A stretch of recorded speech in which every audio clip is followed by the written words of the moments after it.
Bagi saya ini sangat penting sekali. Kita mesti membagikan ini. Munarman 2 minggu ke belakang ditayangkan di channel Refli Harun ya.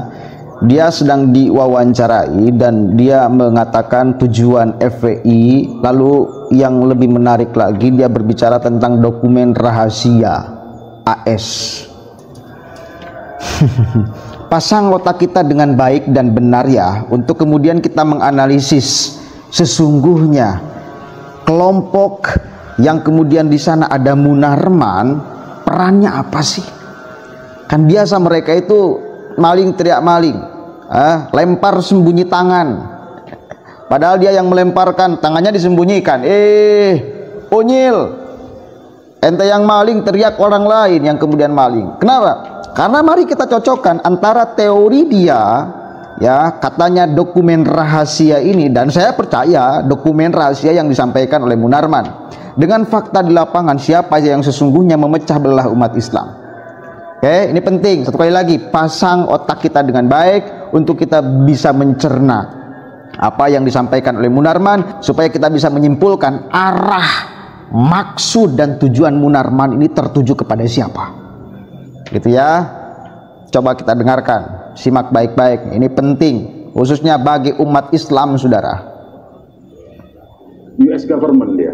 Jadi banyak sekali kebijakan-kebijakan pemerintah Amerika Serikat itu berdasarkan konsultasi dari dibuatkan dokumen arah kebijakan itu oleh Rand Corporation ini. Oke. Nah, jadi saya misalnya ambil contoh dokumen tentang Rand Corporation itu Civil Democratic Islam, kemudian Building Moderate Muslim, ya. Dokumen-dokumen itu kan terbitnya 2003, 2007 ya. Setelah Setelah peristiwa itu sih. Enggak, maksudnya itu dokumen lama atau dokumen baru? Dokumennya terbitnya 2003, ada yang 2003, ada yang 2007, ada yang 2008, dia kan terbit terus tuh.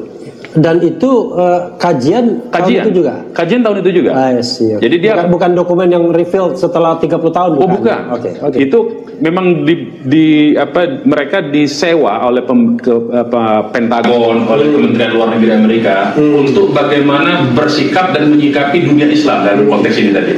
Dua dokumen itu ya. Ada juga dokumennya tentang Palestina, bagaimana format Palestina masa depan. Kita sudah tahu sebetulnya apa yang dikatakan oleh Trump sekarang, misalnya pindah ibu kota ke Yerusalem, itu sudah ada di dokumen itu. Jadi artinya itu mereka memang betul-betul melaksanakan itu kan. Nah, saya banyak mencoba itu juga Habib Rizik. Bagaimana strategi dari dunia barat lah kita katakan begitu ya, terhadap dunia Islam, memecah-mecah dunia Islam menjadi 4 kelompok misalnya, kelompok fundamentalis yang harus dimusuhi habis-habisan, harus dikerdilkan, kelompok tradisionalis yang digadang-gadang tapi digunakan bukan untuk bukan untuk diangkat sesungguhnya, tapi digadang-gadang untuk menghantam kelompok yang mereka sebut sebagai fundamentalis. Itu ada dalam dokumen itu. Kemudian kelompok modernis yang digadang-gadang untuk nanti jadi pemimpin di dalam setiap negeri-negeri Muslim. Kemudian ada kelompok sekularis yang patut Muslim tapi sekuler, tapi ini pun tetap diwaspadai menurut dokumen. Jadi saya banyak memberikan itu juga kepada Habib Rizik kan. Ini dokumen-dokumen dari orang-orang Barat, saya bilang terhadap dunia. Jadi bukan cuma Indonesia, itu berlaku di seluruh dunia Islam, baik di Timur Tengah maupun ini. Dan itu masalah pokoknya itu kenapa saya artinya tadi itu istilahnya tersesat di dunia ini tadi.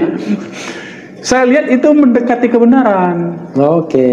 Jadi ada 2 dokumen ini, satu Civil Democratic Islam, satu Building Moderate Muslim. Di mana di dokumen Building Moderate Muslim ini bagaimana strategi mereka merekrut anak-anak muda dari kalangan Islam ya, untuk dijadikan baik dia sebagai kelompok tradisionalis maupun kelompok modernis untuk menghantami kelompok-kelompok yang disebut dengan fundamentalis ini, bahkan menentang penafsiran-penafsiran oleh kelompok fundamentalis katanya.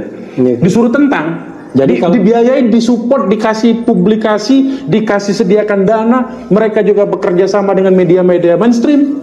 Dan itu semua saya lihat terjadi di Indonesia. Itu problem terjadi. Bagaimana media? Misalnya ya, kalau saya ini terlepas dari nilainya ya. Jadi kalau di Indonesia yang dimaksudkan kelompok fundamentalis itu FPI. Menurut mereka begitu. Jadi mereka punya kategori kira-kira begini. Yang disebut fundamentalis kalau menyuarakan syariat Islam dan khilafah. Oke, itu fundamentalis. Itu fundamental bagi mereka. Oke. Bagi mereka ya. Berarti FPI menyuarakan khilafah. FPI ini kan menyuarakan syariat Islam. Syariat Islam. Syariat Islam. Ya, khilafah kan ada di ininya, ada di anggaran dasar divisi misi. Oh, Kan itu yang diributkan oleh kelompok-kelompok yang nanti saya disebut itu sampai tadi. pada bagian itu ya, bagian politik FPI. Itu perlu penjelasan ini tuh. Perlu penjelasan itu dan tidak boleh terpleset. Tidak boleh terpleset. Otherwise susah nanti ya. Iya. Oke. Lalu setelah keluar dari penjara gimana? Tapi sebelum itu, kok bisa jadi panglima laskar Islam itu kan orang luar pasti. Panglima laskar Islam. Oke, Munarman barusan ngomong tentang dokumen ya dari AS katanya. Ini bahkan membagi-bagi kelompok Islam menjadi 4 macam, 4 bagian. Ya, FPI salah satu yang kemudian katanya dibenci oleh AS karena menyuarakan ingin mendirikan khilafah atau syariat Islam. Itu kata kunci ya, itu kata kunci. Bahwa kemudian benar apa tidaknya AS merancang untuk kemudian supaya umat Islam terpecah, ya wallahu alam. Tapi kalaupun benar, saya kira justru FPI adalah bagian dari strategi AS kalau memang itu adalah AS yang menginginkan untuk memecah belah umat Islam. Kenapa? Karena selama ini salah satu peran besar FPI adalah memecah belah umat Islam. Jelas ini, jelas memecah belah. Jadi sesungguhnya yang dibiayai oleh AS untuk memecah belah umat Islam itu siapa? Ente Munarman nuduh siapa?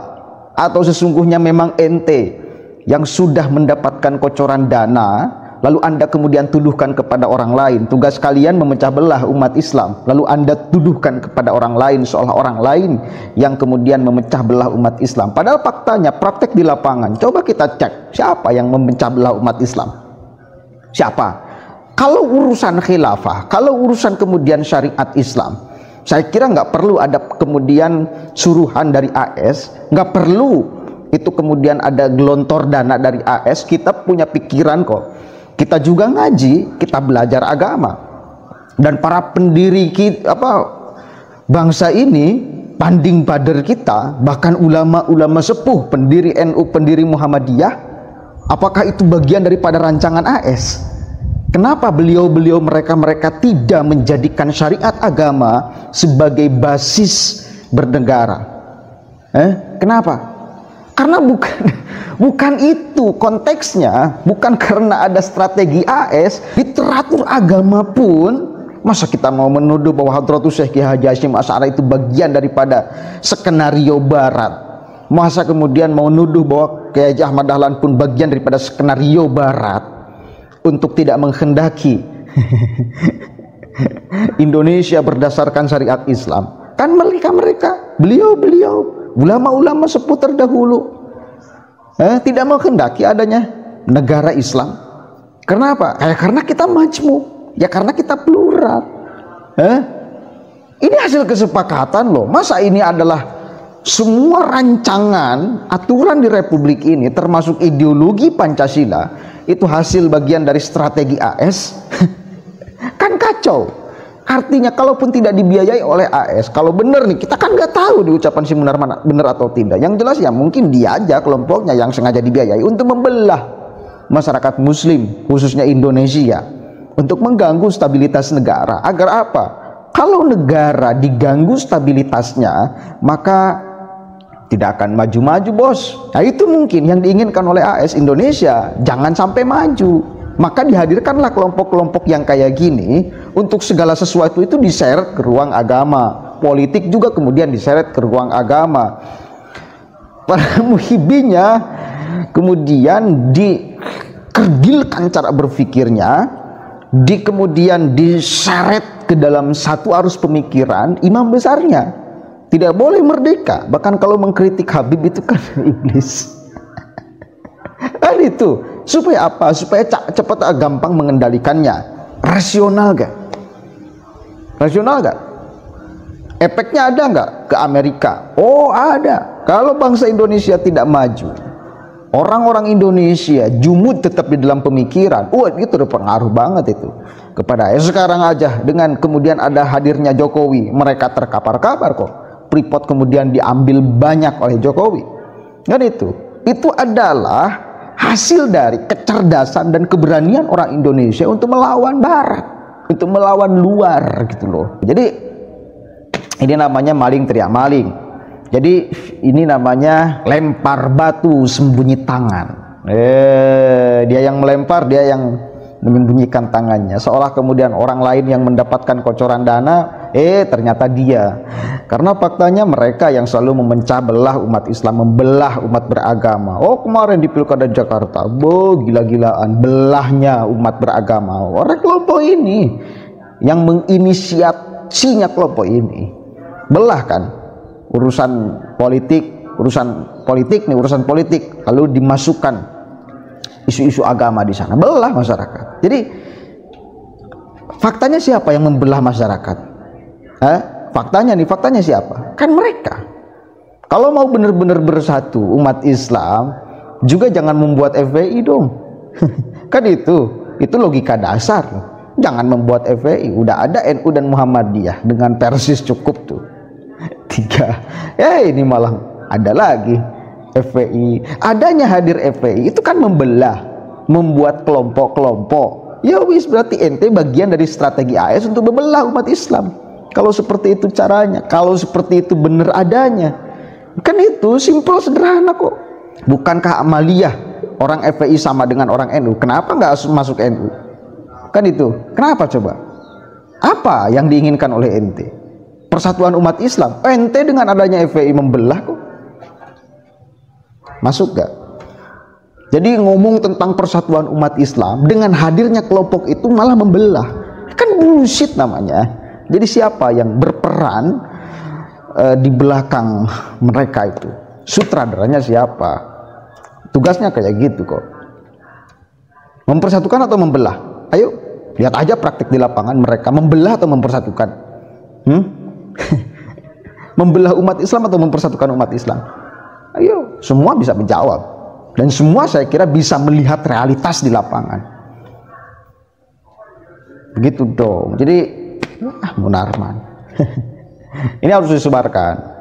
Ada keceplosan dia syariat Islam. Jadi tujuan FPI memang membuat syariat Islam, maka kita tolak. Bukan karena kita bagian dari AS, bukan karena kita bagian dari strategi AS untuk membelah supaya memecahkan konsentrasi umat Islam agar bersatu. Bukan. Itu adalah kesadaran kita. Itu adalah materi agama yang kita dapatkan. Enggak perlu negara ini dibuat sistem aturan Islam. Nabi Muhammad mencontohkan juga Madinah, bukan nggak membuat negara Islam. Dan itu yang kita contoh, bukan karena bagian dari strategi AS. Kita harus catat itu. Kita harus dicatat. Bukan.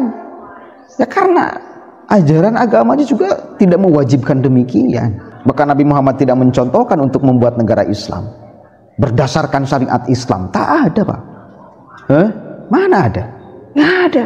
Jadi urusan politik itu urusan ijtihadi, bukan urusan akidah. Nggak ada aturan baku di dalam Islam untuk mengatur negara. Sistem baku di dalam Islam untuk mengatur negara. Tak ada. Itu ijtihad masing-masing orang di kurun, di waktu orang tersebut hadir. Silahkan, maslahatnya seperti apa, mau dibuat sistem macam apa, silahkan. Itu urusan ijtihadi, bukan urusan akidah. Tak ada pakemnya di dalam aturan agama untuk harus bersistem terhadap sistem Islam. Tak ada, Pak.